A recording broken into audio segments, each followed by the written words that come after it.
recommend which of those contracts that we think you should go for. That's a benefit that you get as a Black and Global VIP member. And we're asking you to book the step two is to book the one-on-one consultation with one of the two links that's in the chat. And what we're doing with the two links is this is for our Hire Africa campaign, where for 2025, we are asking Black entrepreneurs to hire at least one young African professional. And we have a partnership with a company that's called Remoting.work. They are a Black owned BPO company. They have about 47 different business processing virtual centers in 47 countries. No, that's wrong. They're in 47 countries and they have a little over 1,000 different centers. That's right, because they have access to a little more than 50,000 actual workers, entrepreneurs virtual assistants that do everything from tech, IT, all of the different hats, project management, graphics, you name it. They have bachelor's, master's, PhDs. And so the same way that companies have built Asia and India is the same way we as Black entrepreneurs need to build Africa. And this is one of the ways that we at Black and Global are on a mission to do that. But we want a very professional process. And so we're asking you all to set up a one-on-one consultation with us. And if you go through one of those two links, either I assigned you the first link or the second link. And what we're going to ask is for your feedback. Tell us about the process. Tell us what you think we could do better. Tell us what went wrong. If we don't reach out to you within the time frame that it says, if you don't get an email, anything like that is what we're looking to improve the process, because we're looking to actually take this this worldwide to work with the diaspora. So we're looking to do Black entrepreneurs literally all over the world that will be hiring one young African professional. So with that, we're going to shift over to our conversation tonight. Okay, I'm gonna tell y'all right now, we're going to have Dr. Pam come up first. Dr. Pam is going to be the sweet one. She is going to be so nice, so kind, so loving. The conversation tonight is around having your own seat at the table, a woman owning her power. And Dr. Pam is going to talk from her perspective, tell us about who she is, her business, and how she's built it as a woman. And then we're going to have a panel discussion, and we're going to be talking about, can a woman have a seat at her own table and create her own definition, or is she a boss babe? And is she masculine because she is owning her own power? And can she be married? Can she have children? Is it a lost cause? Can you do both? So y'all know this is a controversial topic because we have a multicultural team, and the debate is the same in all the countries of everybody on our team. So we're going to start out tonight with Dr. Pam. Dr. Pam, how are you? I am so happy, not just because I'm here with you, but because of what I heard when I zoomed in. I was actually tearing up a little bit when you were talking about Black and Global on a mission to actually need tissue, to hire one African, at least one. That brought almost tears to my eyes. So I am so happy to be here and honored to be here. Wow, Dr. Pam, don't make me cry.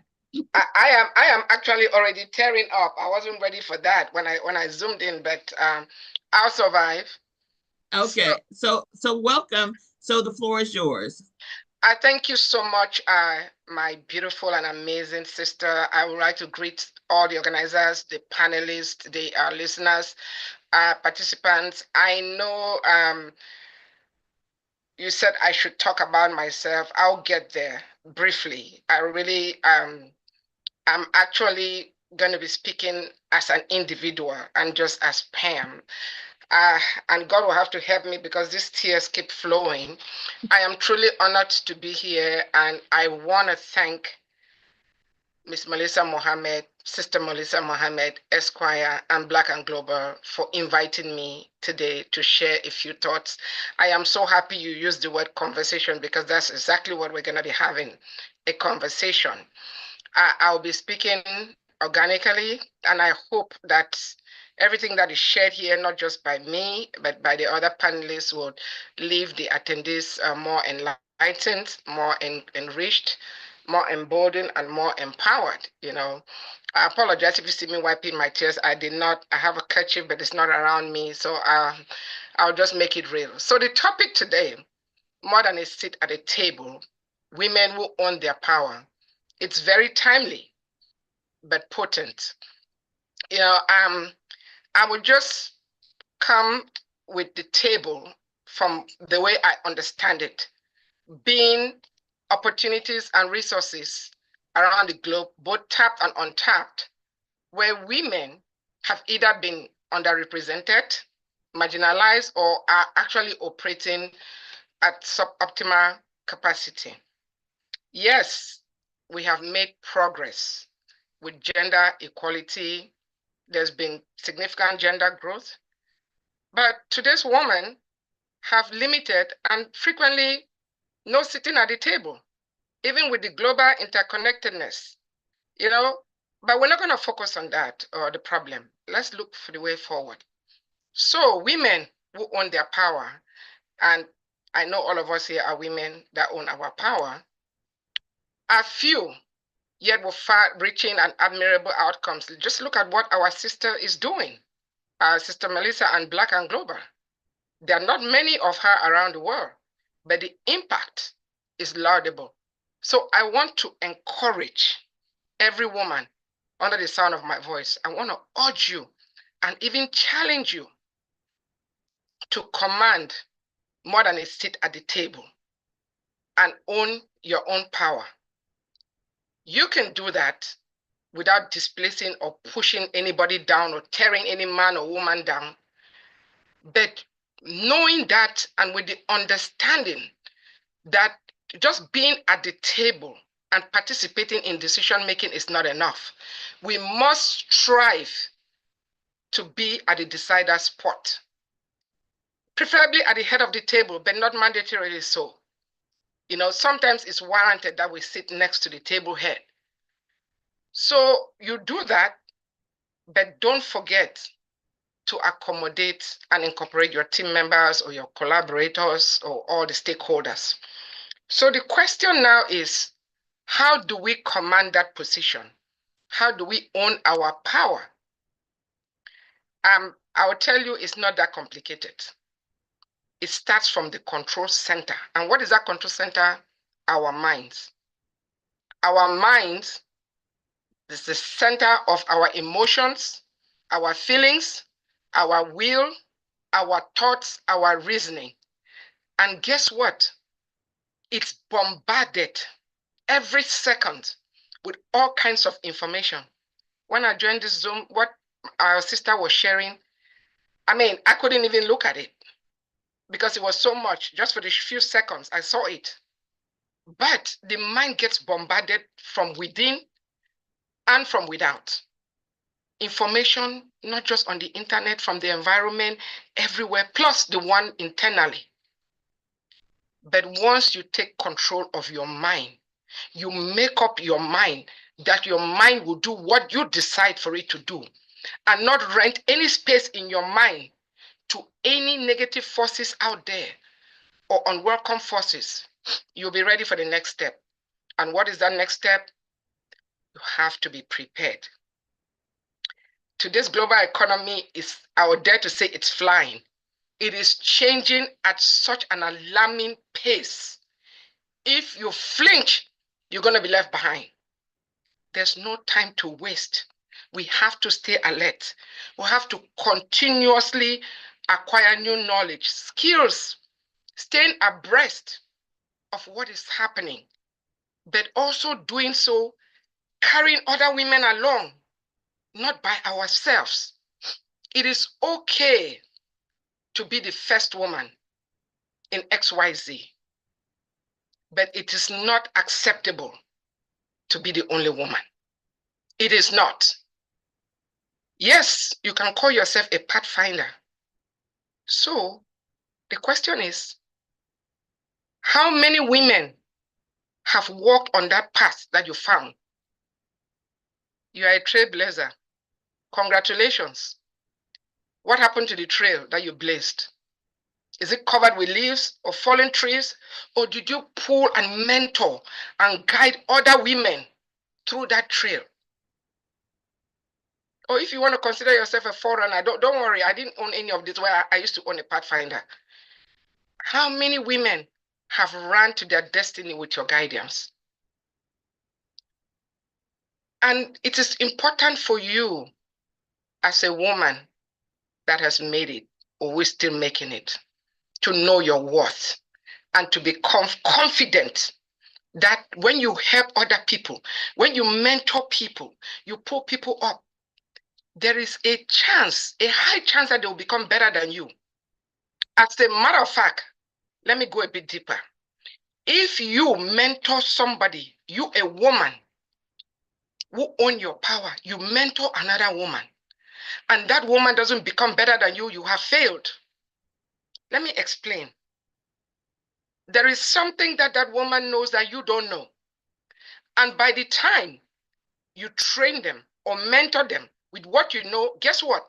They add what you know to what they know that you do not know.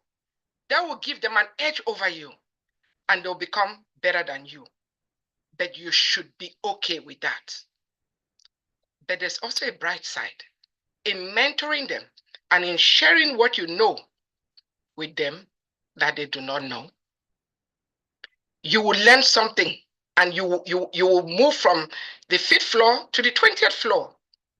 When I talk about women carrying other women along, recently one of our volunteers, she's a bit older than me, just got certified in artificial intelligence. And yes, I went there. Everybody's talking about AI. I was so happy for her because I have been planning to do that. You know, I know it's something that I need, but it was not a priority. I kept making excuses. I don't have time. I don't have time. And just hearing her testimony, she did not need to tell me that she did the AI certification, but she went further to tell me it was not complicated. There are some people, when they acquire something or they get a certificate or a degree, they act like, oh, they are a unique species. That is something that nobody can do, including Napoleon Bonaparte. But she told me it was not complicated. It was easy. So that encouraged me. She's carrying me along. And I'm going to be doing it. Back to owning our own power. As a woman who understands the concept of more than a seat at the table and owning your power, you have to design and build a machine inside you, a machine that is self-operating, a machine with an engine that can run, or that will run, not can, 24/7 a day, 7 days a week, 365, 366 days a year, without any downtime, without needing an engineer from outside to come and maintain that machine. Because when you build that machine, as a woman who owns your own power, you put in it the capacity of self-maintenance and self-cleaning. So you don't need an outsider to keep that machine running. This is the machine that is self-activating, self-motivating, and self-propelling. A machine whose engine will drive you as a woman that owns your power to settle for nothing less than the best, because you know only the best is good enough for you. A machine that would tell you that even though there is a pandemic and everywhere is shut down, you don't need to go into depression or fold your arms. You need to move your business to the cloud. A machine that would tell you it is not enough to sit at the table and look at a menu that is placed before you. That machine that you built for yourself and put in you will tell you that you must be actively involved in creating that menu that is going to be placed at the table. so that when some of the people sitting at that table ask, why is there fried chicken and collard green on that menu and not grilled salmon and steamed broccoli, you can say with audacity, because you were involved in creating that menu, you can answer their question. You know why. Maybe it was cost. Maybe it was a problem with the supply chain. There was a reason. I'm not trying to make anybody hungry. And I apologize if you're salivating, but don't worry. You know, after this webinar, we're going to set up some entrees there. And with a click of a mouse, you'll be able to partake. But jokes aside,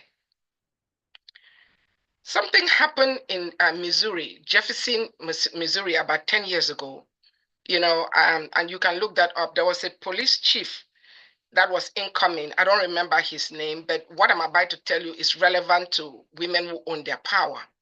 That was after one of our brothers and sons, Michael, I won't say his last name, was tragically killed. May he continue to rest in peace. The reporter asked this police chief, why did you take the job? So he quoted his grandmother, and the key here is the grandmother, because in my opinion, that grandmother was a woman who understood the concept of what we are talking about today. You know, more than a seat at the table and owning your power. The grandmother told him, and I may be paraphrasing, that you cannot clean a house from the outside. Piggybacking into that statement, like I say, I heard this on television more than 10 years ago, about 10 years ago, and it stayed with me. I dare to say it is not enough to be in the house to clean it. As a woman who understands the concept of more than a seat at the table and women who own their power, you should come into that house armed with the state-of-the-art equipment, quality cleaning supplies to clean that house, so that at the end of the day, when the inspector comes to inspect that house, not only will they give you a salute, they will pass you and they will tell people about you and use you as a reference. Apply that concept to whatever industry you are in. A restaurant would have been a good one, but I'm not going to go there. Let me talk about something I'm passionate about. Let's assume you are a woman who owns a retail compounding pharmacy. You make medicines from scratch for patients.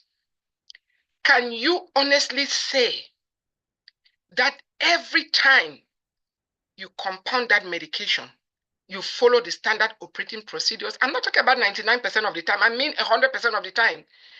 Can you vouch for your products? Can you put your reputation on the line and say, every time my patients get my medication, it works the way it's supposed to work if they take it? The point I'm making here is that as a woman who owns her power, when you deliver your offerings, be it products or services, they must be the best. It cannot be substandard. They must be the best. Owning your own power means knowing that your current destination is not your destiny. There are destiny facilitators and accelerators out there, like Black and Global, like Africa's Brain Bank, that will guide you. Don't be too shy or intimidated. I was recently introduced to a young lady, an immigrant, that came to this country. She had a husband that could have taken care of her, but she decided to start as a certified nursing assistant or nurse's aide. And then she went on to be an LVN, and then a registered nurse, a bachelor's of science in nursing, a master's degree nurse practitioner, and finally a doctorate. This woman did not only own her power when she became a doctor in her field. In my opinion, when she made the decision to go and become a certified nursing assistant, that was the beginning for me. She could have stayed home and folded her arms. But you cannot own your power if you have to depend on somebody else to give you power to do anything. No matter how much you know or how smart you think you are, there's always somebody that knows more than you do. My beloved father, may his soul continue to rest in peace, used to tell me when I was young, no knowledge acquired is lost. And he was right. No matter how much money you have made as a businesswoman, There are always, our sister was talking about contracts, high contracts. Previously, before this meeting started, there is always new and emerging revenue streams. Those of you who have not done anything in Africa, you heard our sister talk about the human capital, ready human capital on the continent. I'm going to tell you this with boldness and pride. As a proud daughter of the soil, Africa is not just the last frontier, not just the next frontier, it is the last and the final frontier. So now is the time to reach out and explore those other opportunities so that you can actually have more than a seat at the table and own your own power. Now, let's talk about your legacy. There are a lot of women, even men, that you and I have been talking about for decades. Women that we never met. They did not impact us directly, but they left an indelible mark on this earth while they were alive. Their legacy continues. They are not the ones promoting their legacy. It's the people that they impacted who kept handing it down, talking about it, wrote about it. My amazing daughter said something during her PhD graduation speech about 10 years ago, and I'm going to quote her. She said, if you leave this world without giving back, you have not lived. And she was right. You are a woman in business, a woman in authority. You have accomplished so much. You are famous. People know you. You know, you can take care of XYZ. When you exit this world, how many women will weep or miss you? Whether it's women from your family, from your church, from your community, from the corporate world, from your industry. How many? If you haven't thought about this, today is a good day at this webinar to think about it. You have to think about it because you cannot live here the same. And it's not a bed of roses. It's not going to be easy. Once you make up your mind that you deserve more than a seat at the table and you're going to own your power, guess what? Arrows are going to come out from the wazoo directed at you. You'll be surprised that people you thought were your friends or close family members will be the ones sending the most painful arrows. But not all of them are bad. Not all of them. Sometimes those arrows will propel you to your destiny. So I would encourage you, this is just to prepare you, not to discourage you, that select the arrows that are a challenge, the others that are a distraction, send them back to senders, let them nurse their self-inflicted wounds. There will be obstacles from within and from without. Even your mind will start telling you stories. You have to drown that noise. Marcus Aurelius once said that the obstacle is the way. Look at the obstacles, the mountain. If there's a mountain, find a way around it, find a way underneath it, find a way through it, find a way above it. Whatever you do, find a way, don't quit. So I would like to encourage every woman, make a commitment today, not just about yourself, owning your power, make a commitment to empower at least one woman a year. Our sister, Miss Melissa Mohammed Esquire, is empowering thousands a year. All I'm asking is one, just one woman a year going forward and see what is going to happen. I want to encourage the men to be secure enough and not feel threatened when the women in their lives or the women at work or the women in the community start realizing or deciding to excel, to not settle for just a regular seat at the table, but to own their power. Do what you can to lift up that woman, because in doing so, you will be lifted up. That woman may just be the catalyst to you arriving your destiny. I know we are coming at the tail end of the International Women's Month. I want to take this opportunity to wish every woman around the world a most pleasant and fruitful International Month. I want to wish everyone God's richest blessings, and I pray that what we are sharing here today at this conversation, you'll be able to apply some of it and it will impact you in a positive way. Once more, my dear sister, Melissa, and Black and Global. Thank you so much for the opportunity. I dare to say, and I'm saying this proudly, that I am Black and Global. I know you had asked me to talk about myself. Let me just, I will be very brief.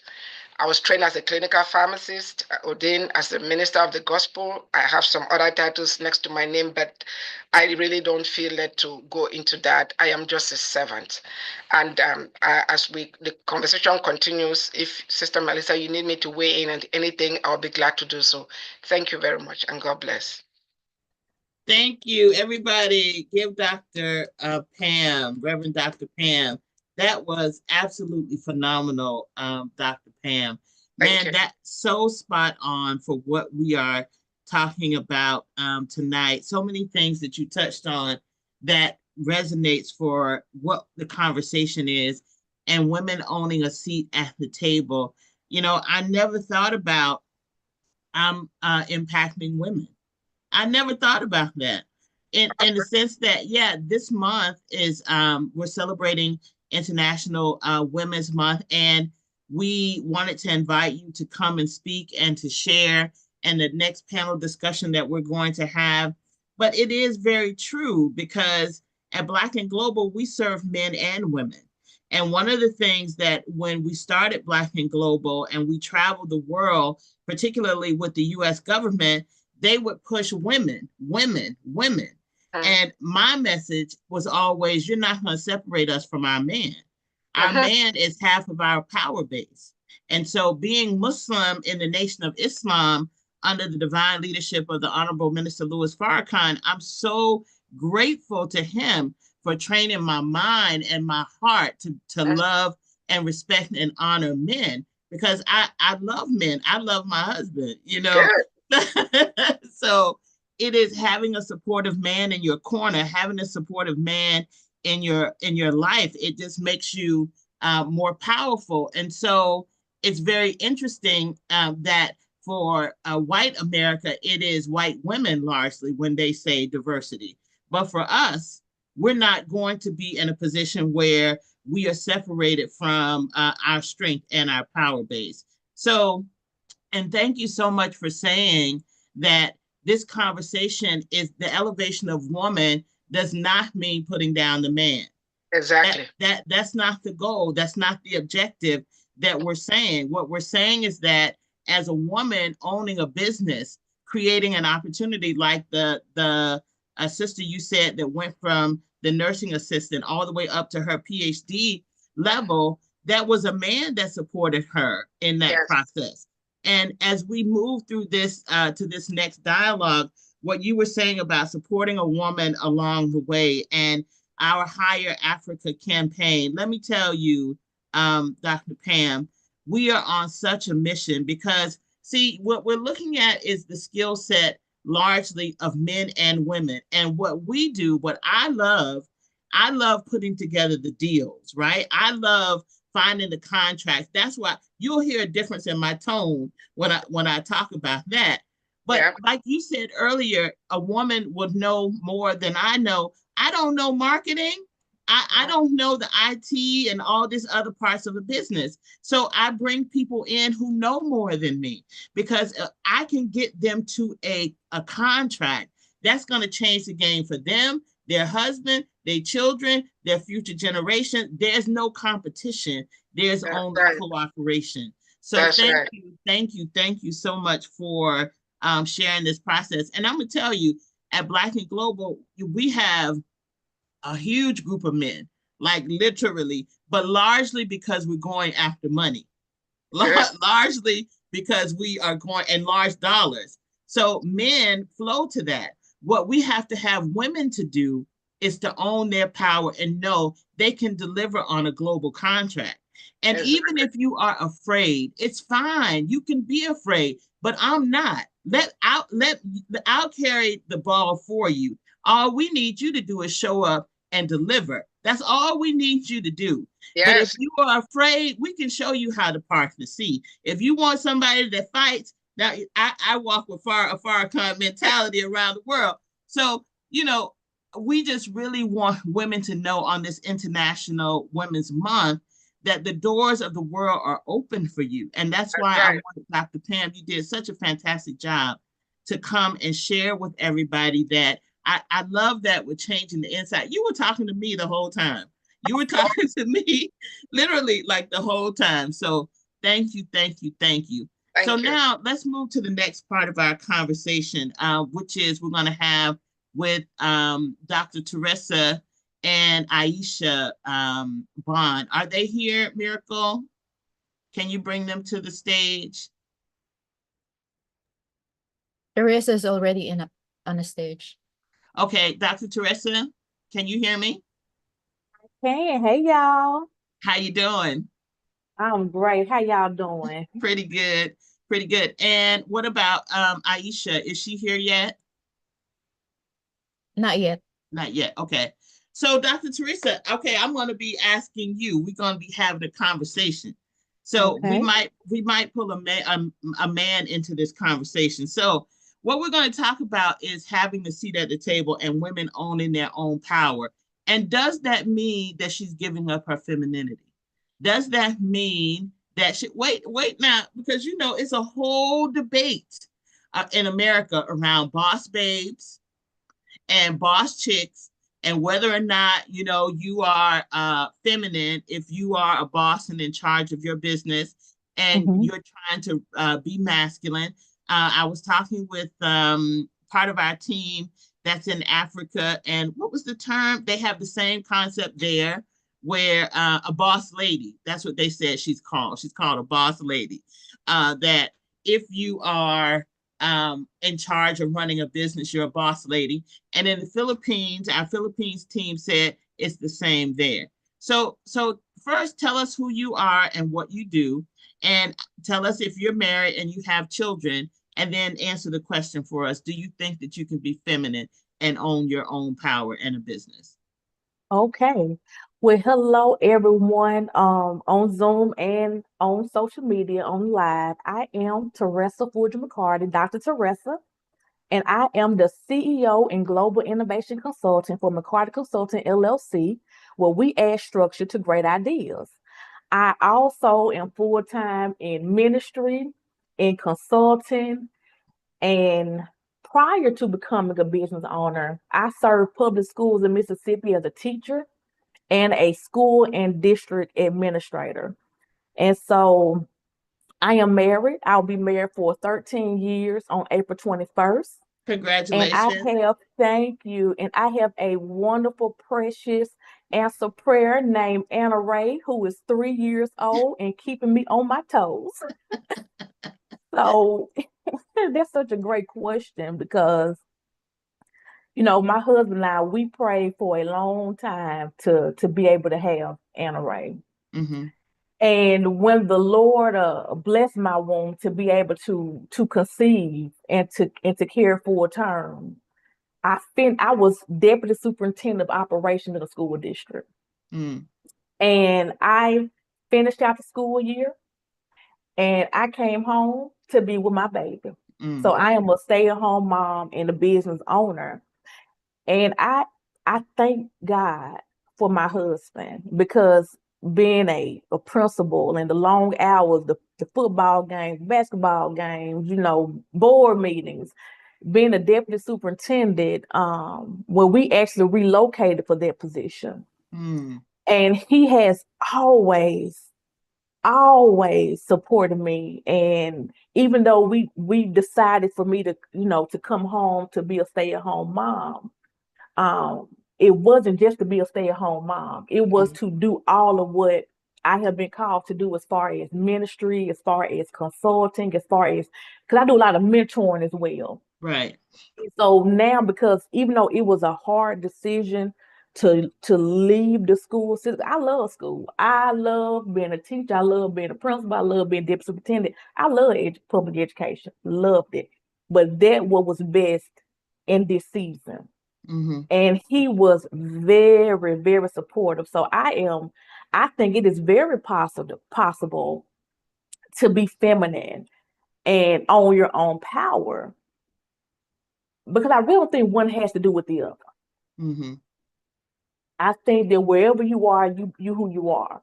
you have your values, you know what you're called to do, how you're called to serve, Mhm. and whether you're serving in that way in a corporation, in your own business, or in your house, you're the CEO of your house, you Mhm. know, you're still cultivating those environments and supporting those who are around you.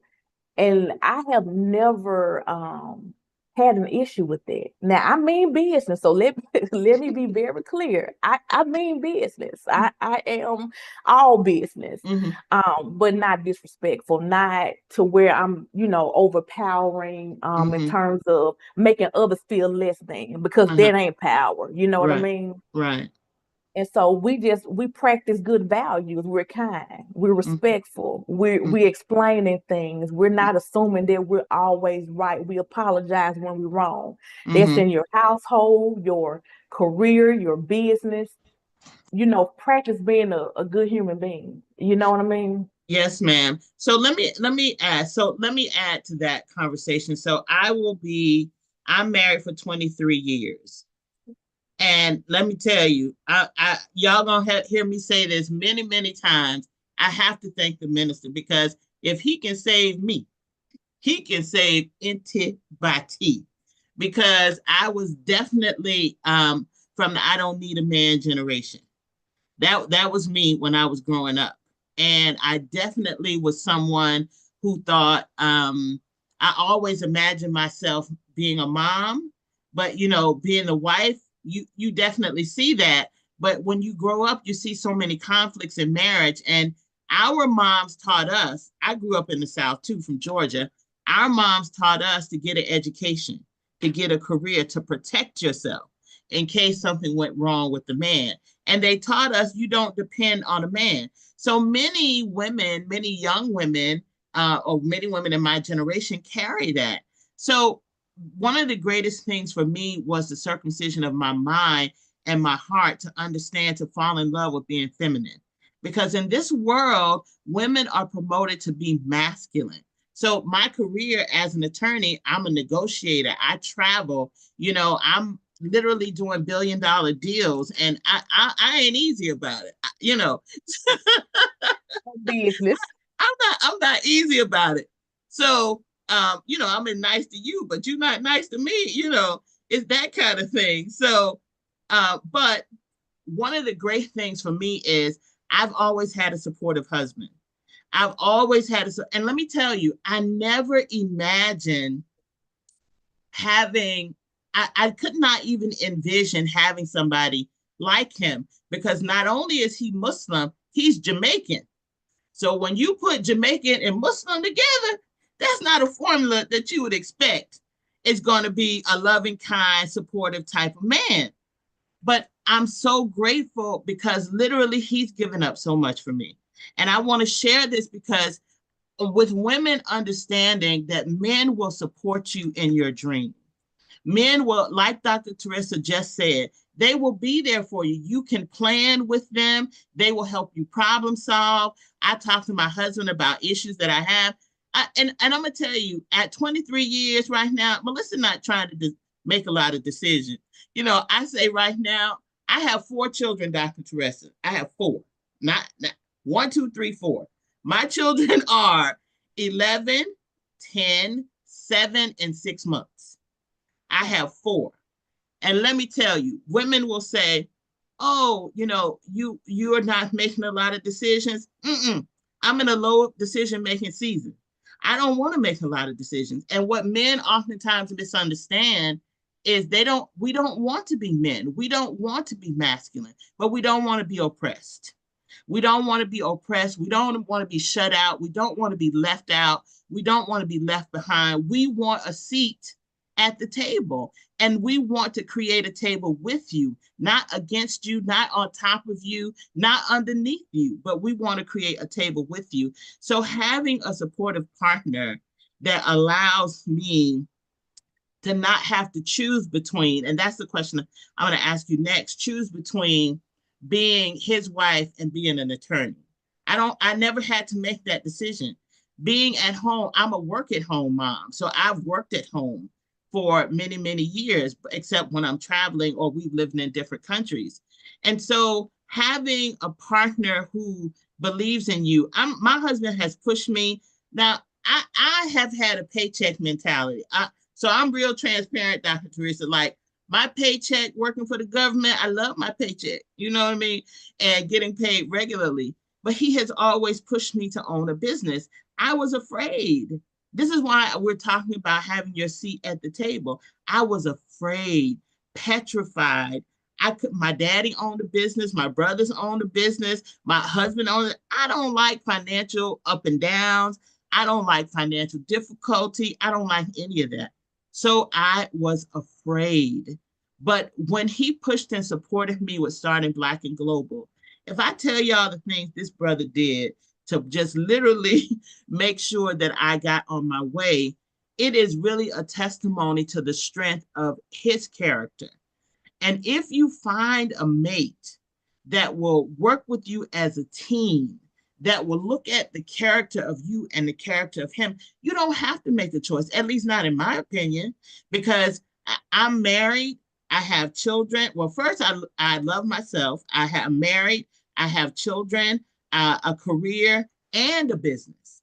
So never, I just don't believe in the either or, I believe in the and concept, that I can have this and that, not all at the same time, but there's a way that you can work with your mate and you don't have to be the dude. I don't want to be the dude in the relationship. I love being the woman, love being the girl. So let me ask you, have you ever been in a situation where you had to make a hard choice between what you have to do for your husband? Because the baby, she's 3.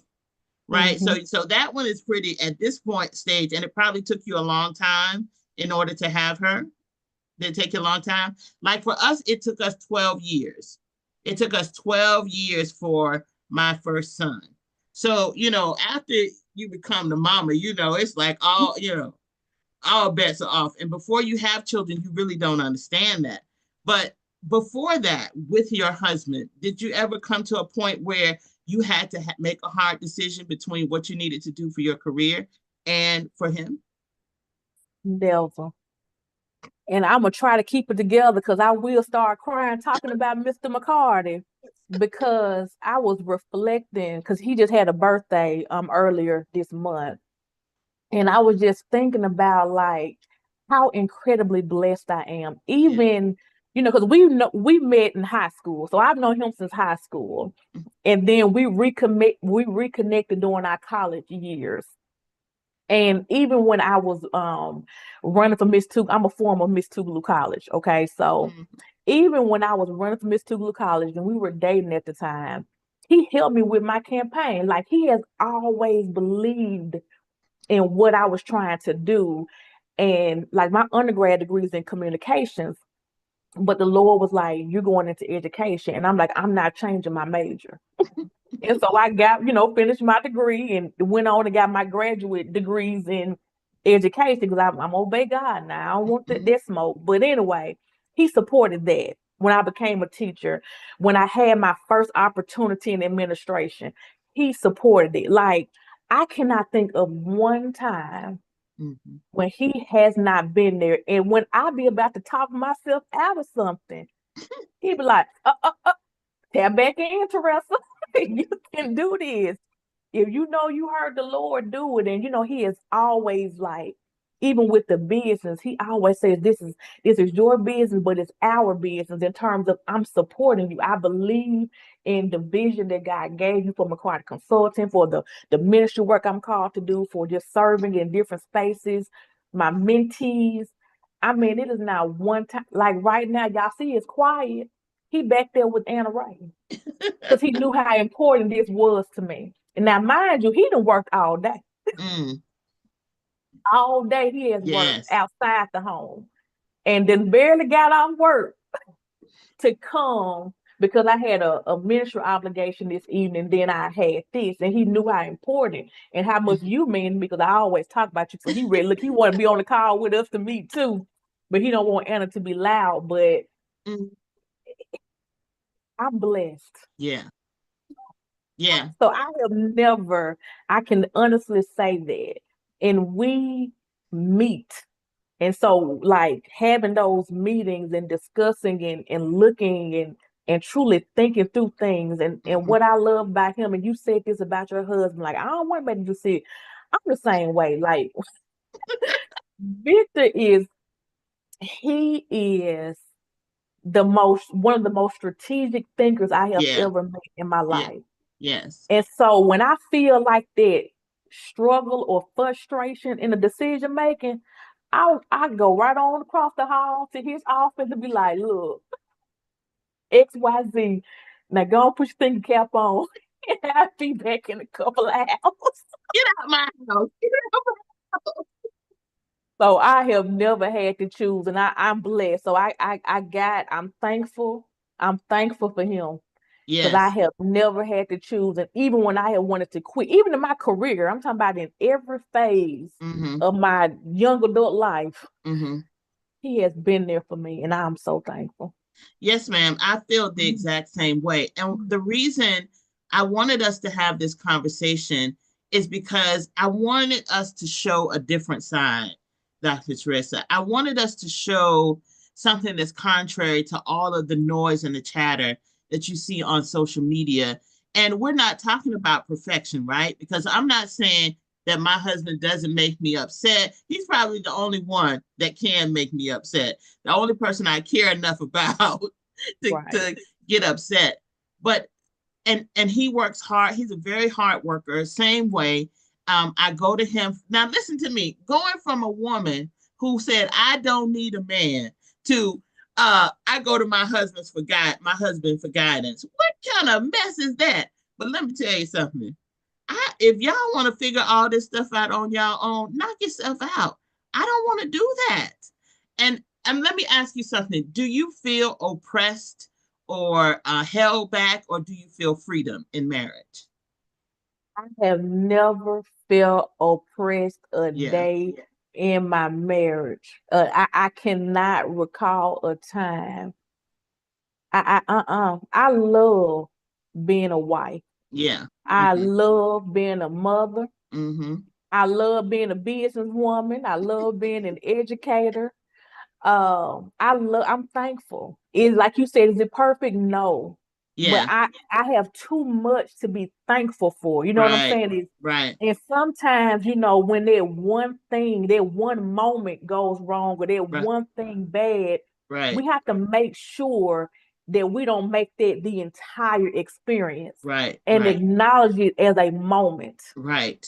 and not the whole, situation. I love that because what I find oftentimes women do, women of all ages, is that men operate, and we're talking about we're women, right? And we're talking about owning our own power and our own seat at the table, Dr. Teresa. And what I want us to do as women is to define our own femininity in being a feminine boss. I'm looking for us to define ourselves in being a feminine boss. Nobody can tell me that I'm masculine simply because I own my own business. And being a feminine boss means that I'm feminine. I don't have to yell and scream. I don't have to argue. I'm not going to be working 1,700 cajillion hours. That's for my husband to do. I personally, I like ease. I like ease. And I'm going to tell you, I think that I can do it all by myself. You know, I don't need any help. Coming out of that mindset into a mindset of partnership is the message that we want to promote for feminine bosses. And, I always say I'm a former independent woman striving hard for interdependence. I'm striving hard for interdependence because I can tell you that my husband, so we've lived in different countries. This brother has given up so many jobs. He Jamaican now, and he lived down and he live up to it. When I tell you this dude works, this dude will put in 15, 18-hour days. And my husband is a chef. So he will do quite a bit, but he has given up so many jobs for me. And we've moved to other countries. When I first told him that about the opportunity I had to move to Japan. Now, here's the other thing about us, Dr. Teresa, that I find. Like I'm the planner, you right? I got to write everything out. I got to map it out. I got to lay it out. It's got to be out. He doesn't plan much of anything, but I carry all of the fear. Even though I got everything mapped out, I'm still the one that's carrying the fear. So when I said to him, about the opportunity to move to Japan and work for the Japanese government doing international tax and international business, he said, "When are we leaving?" He just never hesitated. He just never hesitated. And so having that type of person who is in your corner, it makes you serve them. It makes you want to do for them. Yes. It makes you want to make him comfortable and make sure he has his hot chocolate. And even though I sound like, for modern women or for younger women, it's like, oh, you being a slave. It's not being a slave. The best way you can be successful in a marriage and as a businesswoman is being a servant or having a servant heart in both. That's what Dr. Pam was talking about earlier, that having a servant heart. You were talking about being kind. And so as you build your marriage, as you build your relationship and being a woman who owns her power and creates her own table and have a seat there, to me, it's okay to be afraid. That's why I'm telling you, I was afraid. And I went to him to express my fear, but he didn't carry the fear. I carried the fear. And because he was stronger than me in that way, he took the fear out of me to say, "No, Mel, you can do this." This dude would find conferences for me to go to and things for me to go to. I'd be like, "I don't want to go to no conference." But he always pushed me and always believed in me. So this is what I want us to do as we wrap up this conversation, Dr. Teresa, is for younger women or anybody who is not married. Let me say it like that. But for younger women in particular, because, there's a limiting belief that some of us have that you can't be married. It's either or. You can't be married and have a career and or a business. So tell me how would you tell that woman, that young woman, what advice can you give her about her thinking? Just the way she thinks about men, the way she sees herself, and how she can build her own power to be a woman who is marriage minded, family minded, children minded, and have her own power and her own business at the same time. Okay. The first thing I would say is know your values and never compromise. Wherever you are, be who you are. So you have to know what you believe in and what you stand in, and where you draw your line in the sand. I think that's the first thing. The second thing is, if you don't want to be married, if you are not committed to be married, don't get married. Like don't do what you don't believe in if you're not committed to the work and the service and the love that it takes to be in covenant with someone else, because that's serious. And those who want to be married, it's not an either or. Right. Because if you are serious about marriage and you're not just getting married to have a wedding or to say you're married, but you know that this is the person that God made for you. You all were made for each other, and you are partners, and you are submitted to loving one another and outdoing one another and showing honor and being kind and doing the work to work together. Then there should not be issues that cannot be overcome. Because if you committed to something, you can get over a hump. But again, those values are so important. For lack of a better term, you got to marry well. You do. You got to marry well. You do. You really do. And I would also say, one of my favorite proverbs is 2 is better than 1. 2 is better than 1.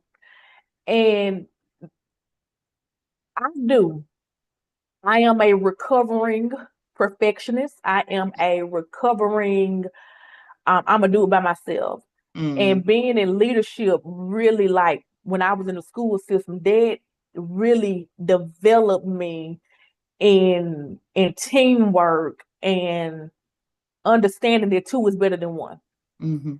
And that applies not only to your colleagues, your business, but your marriage. You know, two is better than one. Like, for example, right now, he's back there with Anna Ray. You know what I'm saying? So she won't be upset in this meeting now, y'all, because she put on a show for y'all. We love her though.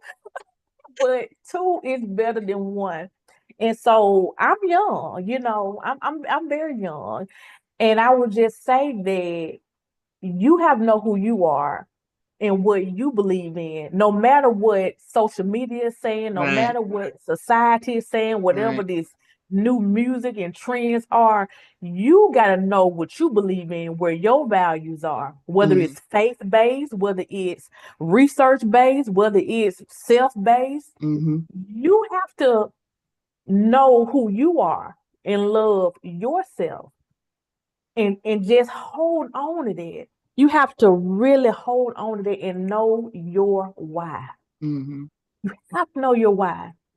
And every move you make is going toward that ultimate goal. And so if the steps ain't working, reroute. And don't be so quick to throw in the towel. Yes.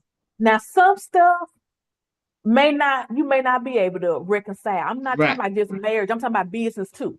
But if it can be reconciled, it is nothing wrong with reconciliation. Yes, ma'am. Yes, When ma'am. possible. Yes, ma'am. So, you know, we're going to, as we wrap up this conversation, I think this has really hit the mark for what our goal was for tonight. So thank you for joining us. We want to encourage women as you develop your business, wherever you are in the world, to include your husband, include your partner, include your mate. And if you are at the point where I want to encourage you to start exercising your mindset and your will. Now, I'm about to say something hard, Dr. Teresa.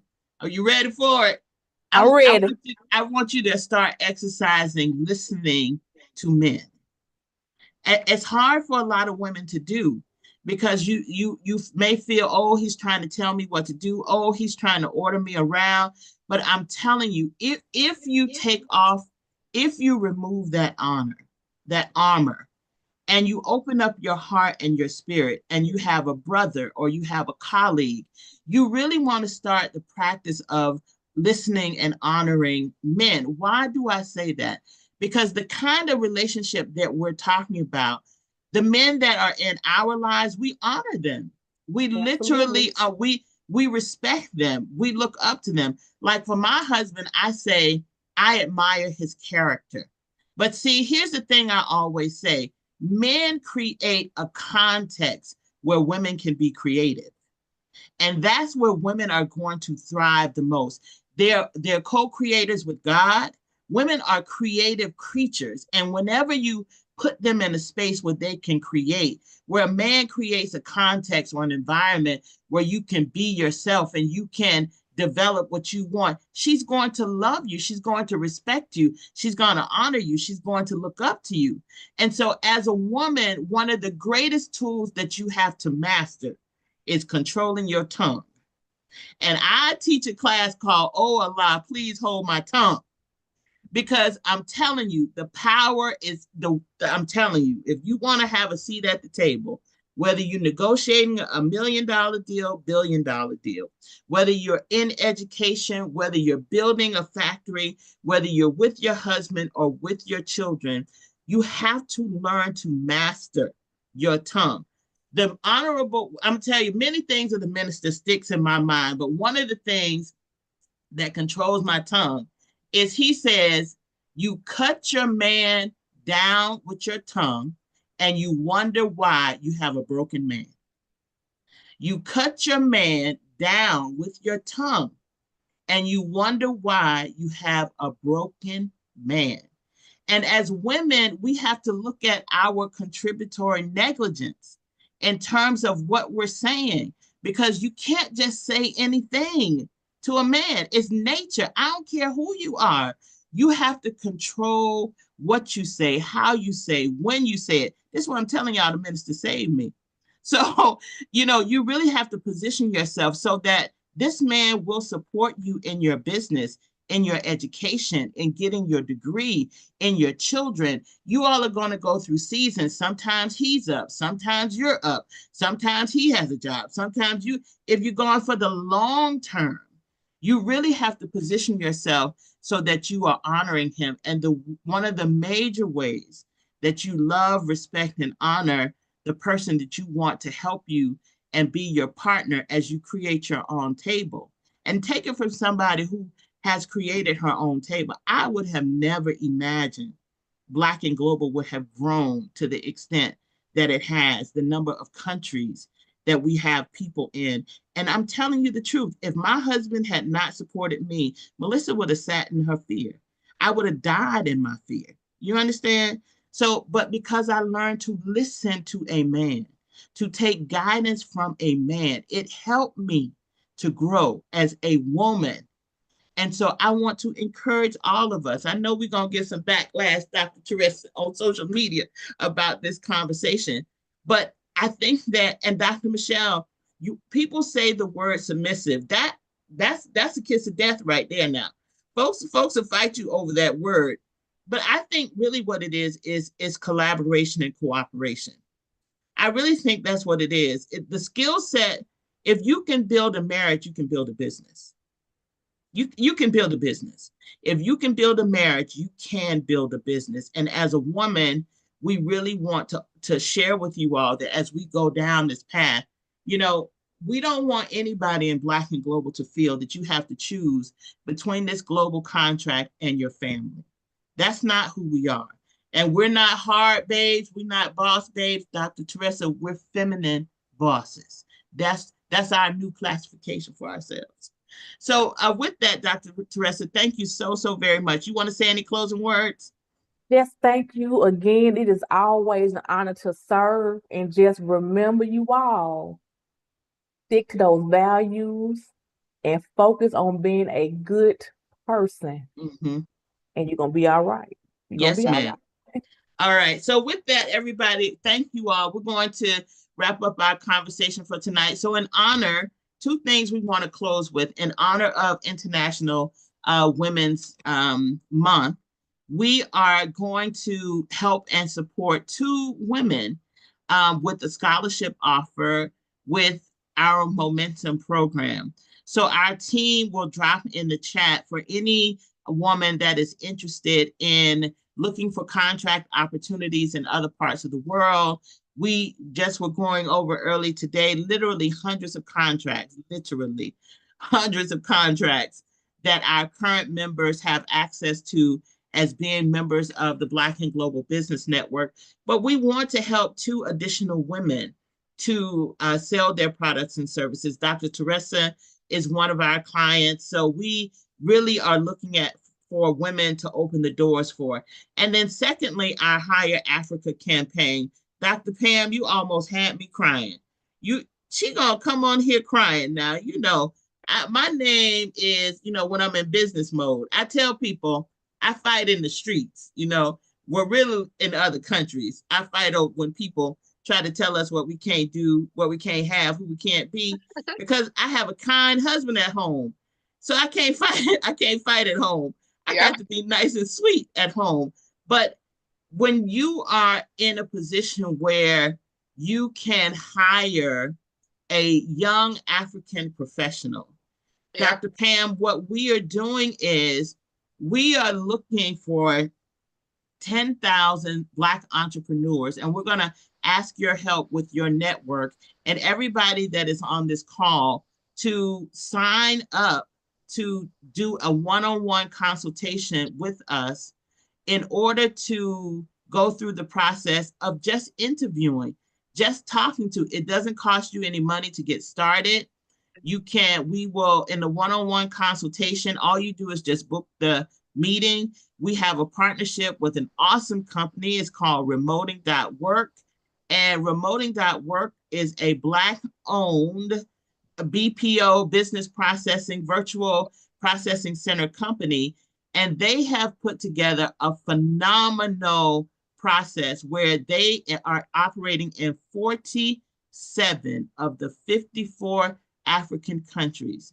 And Awesome. they have over 1,000 BPOs offices, and they have access to 50,000 plus young African professionals. And if you look at the continent has the youngest people in the world. It is the most innovative. They are very talented. We really want to build Black American businesses, Black Canadian businesses, Black German businesses, Black anywhere you are on the planet. We're asking you to book a one-on-one consultation with us in order to interview one young African professional. You don't have to commit to go through the process. We just want you to start interviewing, because for many of these young people, they don't have the opportunity for a job. And what we're doing, the reason we partnered with Remoting.work is because they have done all of the heavy lifting to open the doors for these young African professionals to showcase their talent. And we want to support that. So we are looking to help businesses. They will help you scale your businesses domestically, and Black and Global will help you scale your business globally. So if you are open to just have that conversation, please find the link in the chat. Did we drop the link in the chat? Yes. Drop the link in the chat, and you all can go there right now and book your one-on-one consultation, and we would love to have a conversation. It'll be the Black and Global team and the Remoting.work team. So yes, and so for Dr. Pam, so Dr. Pam is going to be having an event in New York, and I'm going to be speaking at her event in New York later this year. And what am I encouraging the entrepreneurs to do? To hire at least one young African professional. I'm going on the speaking circuit, Dr. Pam, because people say they want to support Africa. They want to contribute to Africa. This is a way that you can contribute directly by hiring at least one young African professional. And That is so true. So tell us, go ahead. You can comment, Dr. Pam. Yeah, I am really getting emotional. Sister Melissa, we really have to talk, and I'm so glad you'll be in New York. This is the truth. Our vision is to end Africa's brain drain. What you are doing is keeping Africa's homegrown talent on the continent. But a few years ago, the Lord gave me an expanded definition of the brain drain. I will actually be delivering the keynote in New York. I coordinate the event, but because of this topic, and I'm the visionary for the Brain Bank, I have to deliver the keynote because most of the stuff is still in my brain. With actually a roadmap for the different governments to end this brain drain. What you're doing, and I'm not only am I going to book that one-on-one, I still want you and I to talk at length before New York, because all these young people, if you go to places like Nigeria, Cameroon, I'm originally from Cameroon, by the way, but I was installed as a development queen in Ghana. These people are university students riding bikes. Bikes is a mode of transportation. They are university graduates, but there are no jobs. And what you're doing is exactly what we have at the Brain Bank to train them while they're on the continent and link them with employers here. There's no need to reinvent the wheel. And our motto is collaboration, development, and service. So we are definitely going to be collaborating with Black and Global. You heard me at the end of my speech, I said I was proudly Black and Global, and I mean it. Because I am Black and I am global. And it's not just for people in Africa, it's all people of African descent. Mm-hmm. Me not having access to any of you here today, your brains, is a brain drain. That's the expanded definition. What you bring to table, I don't bring that to table. But we can each deposit our brains and withdraw, just like they do it in a bank, commercial bank, but we are not a commercial bank. Our currency is human brain, is Black brain power, Africa's, and that's why I say Africa's, not African. So anyone who can trace their roots back to Africa their brain belongs to Africa. And you need to be part of the brain bank. We don't have any membership fee. So long as you are born an African descendant, you are automatically a member. And New York will be amazing. We are showcasing Black excellence, and our sister here is going to be on the panel in the evening as one of the distinguished summit panelists. And we're going to be presenting the solution. And what she's already doing is part of that solution. Our children are dying in the Mediterranean Sea, rushing to come to where? A place where they are not welcome. Yes. And employing them there and paying them higher than the minimum wage in that country would not only change the trajectory of the life of that employee, it would change the trajectory of a whole generation. You're talking about the young people in one generation, more than 40% of the young people in the world will be Africans. Right. And they are smart. The average African is educated.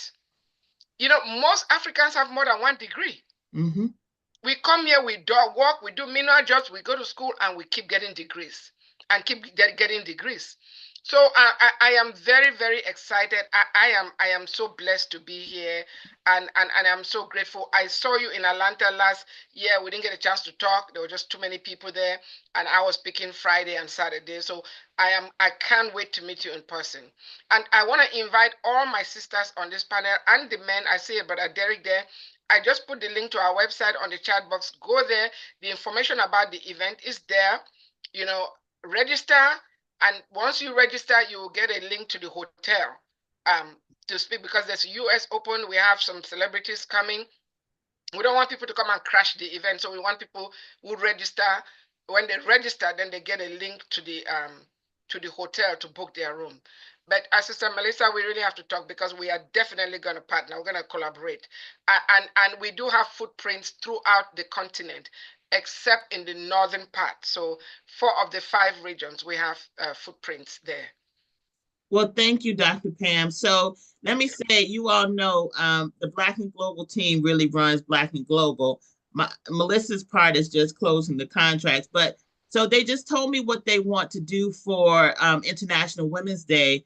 So we want to support 2 women to actually come into our Momentum program, and they want to include a couple. So this will be the 3rd person. And what we'll be doing is giving them a 50% discount on the program. So in light of our conversation tonight, in light of promoting husband and wife working together, in light of creating our own table and the definition of a feminine boss, we want to invite a couple to apply for our Momentum program, and we would be honored for the 2 of you to come through our program. So we just make sure that you fill out the form.